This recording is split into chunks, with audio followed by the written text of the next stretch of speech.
এই যে খানাখন্দে ভরা রাস্তা, এই গ্রাম থেকে শহরে যাওয়ার গুরুত্বপূর্ণ এই রাস্তার বেহাল যে দশা, সেই খবর আমরা নিউজ 18 বাংলায় দেখিয়েছিলাম, আর তারপরেই পদক্ষেপ। আলিপুরদুয়ার 1 নম্বর ব্লকের মথুরা গ্রাম পঞ্চায়েত।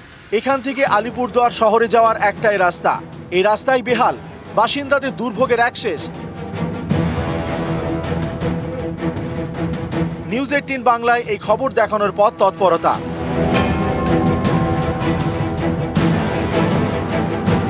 বেহাল রাস্তা সরানোর কাজ শুরু করে আলিপুরদুয়ার জেলা পরিষদ। সবাই খুশি, গ্রামের লোক খুশি, আর অন্যান্য গ্রামগুলোও খুব খুশি যে ব্যবসা বাণিজ্য যারা করে, যারা দোকানদার, তারাও খুব খুশি। আমরা তো অত্যন্ত খুশি, বহু বছর ধরে আমরা এটা কষ্ট করে যাচ্ছি, তো যাক রাস্তার কাজ চালু হয়ে গেছে, আমরা অত্যন্ত খুশি এই এলাকার মানুষ। আমরা তো বহুত খুশি, এই এখন স্টুডেন্টের জন্য অনেক সুবিধা হলো। বর্ষাকালে তো কি বলবো, এই যে ডিঘির মতো করতে থাকতো, কোনো যদি পেশেন্ট নিয়ে যাওয়ার মতো ব্যবস্থা ছিল না, যেমন অ্যাম্বুলেন্স কেমন বলে অ্যাম্বুলেন্স অবধি আসতে চায় না, এইরকম রাস্তার অবস্থা। এখন রাস্তা হওয়াতে বেশ খুশি আর কি। নিউজ 18 চ্যানেলের পক্ষ থেকে দেখানোর পর আরো তার মানে আমাদের নলেজে আসলো যে না, ওই রাস্তাটা গুরুত্ব সহকারে দেখতে হবে। তাই আমরা সঙ্গে সঙ্গে আমরা ওই এলাকার মানুষের সঙ্গে কথা বলি, মানুষের কথা শুনি, দেখলাম না খুবই প্রয়োজন ওই এলাকার মানুষের। সেই কাজটা এখন রানিং চলছে, কিছুদিনের মধ্যে শেষ হবে। মথুরাপুর গ্রাম পঞ্চায়েতে 14টি গ্রাম। মথুরা থেকে আয়ুষ হাসপাতাল মোড় হয়ে আলিপুরদুয়ার ফালাকাটা সড়ক, শহরে যাওয়ার রাস্তা। অভিযোগ, প্রায় 5 বছর ধরে এই রাস্তায় বেহাল। উঠে গিয়েছে রাস্তার পিচ, বেরিয়ে এসেছে রাস্তার কঙ্কাল, কোথাও আবার রাস্তার পাথর উঠে তৈরি হয়েছে বড় বড় গর্ত। খানাখন্দে ভরা রাস্তা, গরমে শীতে রাস্তায় ধুলোই ধুলো, বর্ষায় রাস্তা যেন ডোবা। বর্ষার রাস্তা বোঝার উপায় নেই, যেন মরণ ফাঁদ। এই রাস্তা দিয়ে যাওয়া মানেই পদে পদে বিপদ। অভিযোগ, বারবার মথুরা গ্রাম পঞ্চায়েতকে জানিয়েও লাভ হয়নি। এই খবর দেখায় নিউজ 18 বাংলা। শেষমেশ শুরু রাস্তা সারানোর কাজ। আলিপুরদুয়ার থেকে রাজকুমার কর্মকার, নিউজ 18 বাংলা।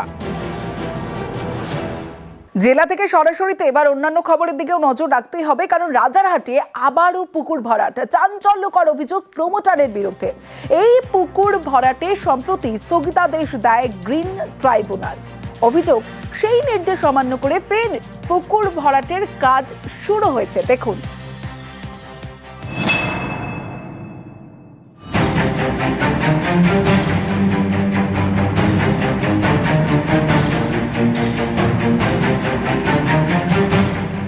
রাজারহাটের বিষ্ণুপুর 1 নম্বর গ্রাম পঞ্চায়েতের রেক জোয়ানি।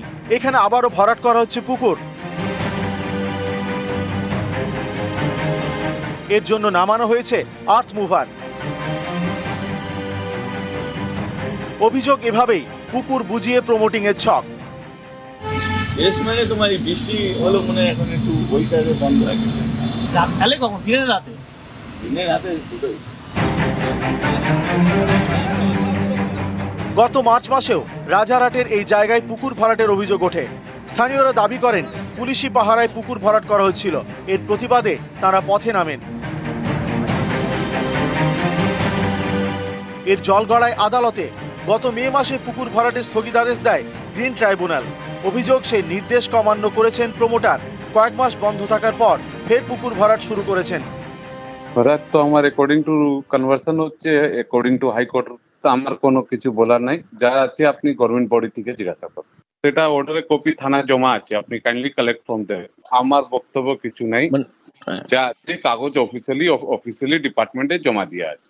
অভিযোগ তো কেউ করতে পারে। তাদের কাছে বক্তব্য, তারা আইন মাফিক আছেন এবং বিভিন্ন জায়গায় জমা করেছেন, তারা আইন সিদ্ধভাবেই করেছে, সেটা কাজ হচ্ছিল বা হয়েছে। এবং যদি সেটা আইনসিদ্ধ না হয়, তার বিরুদ্ধে কোনো অ্যাকশানের নেওয়া থাকে, তা সত্ত্বেও যদি কাজ হয়, সেটা দেখার দায়িত্বটা প্রশাসনের নিশ্চয়ই হবে।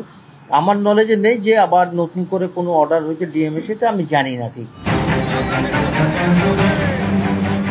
পুকুর ভরাটের বিরুদ্ধে মাস কয়েক আগেও সরব ছিলেন রাজারহাট নিউ টাউনের তৃণমূল বিধায়ক তাপস চট্টোপাধ্যায়। আমি ভিডিওকে বলেছি, ভিডিও বললো যে ওদের নাকি কনভেনশন আছে, কিন্তু এখনো সবটা আসেনি। সবটা না হলে কেন করছে তারা? এটা বন্ধ করুন। আজকে পুলিশকে বলে দেওয়া হয়েছে, কোনো যেন মাটি ওখানে না পড়ে, যতক্ষণ না কনভার্সন হলে যখন মনে করবেন অ্যাপ্লিকেবল তখন আমাদের কাছে কাগজ দিন। তার আগে তো শুনলাম সবটা কনভার্সন নেই, তারা কেন কি করে করবে, করা উচিত না। এবার যদি পড়ে তবে শুধু আমাকে খবর দাও, আমি নিজে গিয়ে দাঁড়িয়ে যে লরি পড়বে তাকে অ্যারেস্ট করাবো, আর সেই প্রমোটারকে অ্যারেস্ট করাবো। কয়েক মাস বন্ধ থাকার পর ফের শুরু হয়েছে পুকুর ভরাট। এই নিয়ে এবার স্থানীয় বিধায়ককে বারবার ফোন করা হয়, কিন্তু কোনো উত্তর মেলেনি।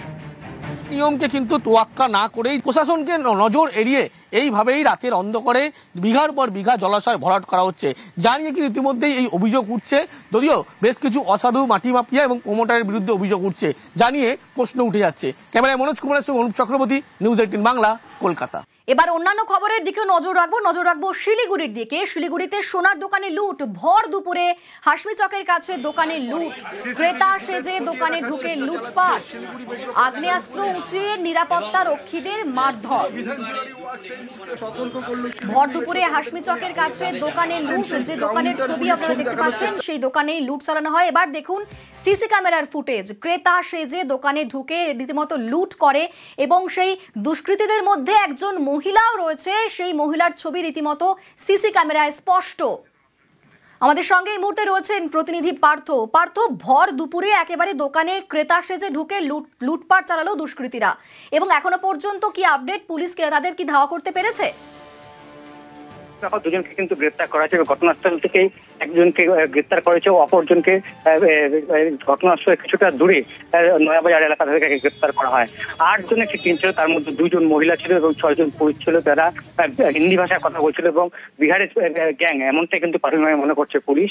এবং তারা প্রথমে ঢুকে যে নিরাপত্তা রক্ষী তাকে মারধর করে এবং 2 জন নিরাপত্তা রক্ষী ছিল, এক নিরাপত্তা রক্ষী পরে মারধর করে। অন্যান্য যারা কর্মী ছিল 12 থেকে 13 জনের মতো কর্মী ছিল, তাদেরকে কিন্তু হাত বেঁধে, পেছন দিক দিয়ে হাত বেঁধে তারা এই লুটপাট চালায় এবং সর্বস্ব সোনার গয়না সর্বস্ব লুট হয়েছে, এমনটাই কিন্তু জানাচ্ছে দোকানের মালিকেরা। এবং খবর পেয়ে ঘটনাস্থলে পুলিশ বাহিনী আসে এবং যখন দুষ্কৃতীরা পালিয়ে যাচ্ছে তারা বাইকে চেপে আসে, যখন পালিয়ে তখন এক ট্রাফিক পুলিশ কর্মী সাহসিকতার সঙ্গে চেস করে ঘটনাস্থল থেকে এক দুষ্কৃতীকে গ্রেপ্তার করে, তারপরে আর অন্য যে দুষ্কৃতী পালিয়ে যায় তার পিছু করে কিন্তু নয়াবাজার এলাকা থেকে গ্রেপ্তার করা হয়েছে।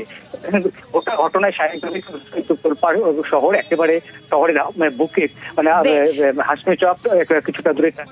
বেশ, ধন্যবাদ পার্থ। কয়জন এসেছিল? মানে সবাই কি পুরুষ? মহিলাও ছিল কয়েকজন, আমরা বলতে পারবো না কজন। মুখ থেকে এসেছিল? মুখ না, নরমাল কাস্টমার, জাস্ট আ কাস্টমার। আচ্ছা, তারপর কি করলো? কাস্টমার সাথে নরমাল যেভাবে আছে সেভাবেই আছে, আমরা তো প্রসেস যাচ্ছে এই করবে, আমরা কি জানি ওরা যে এইভাবেই করবে।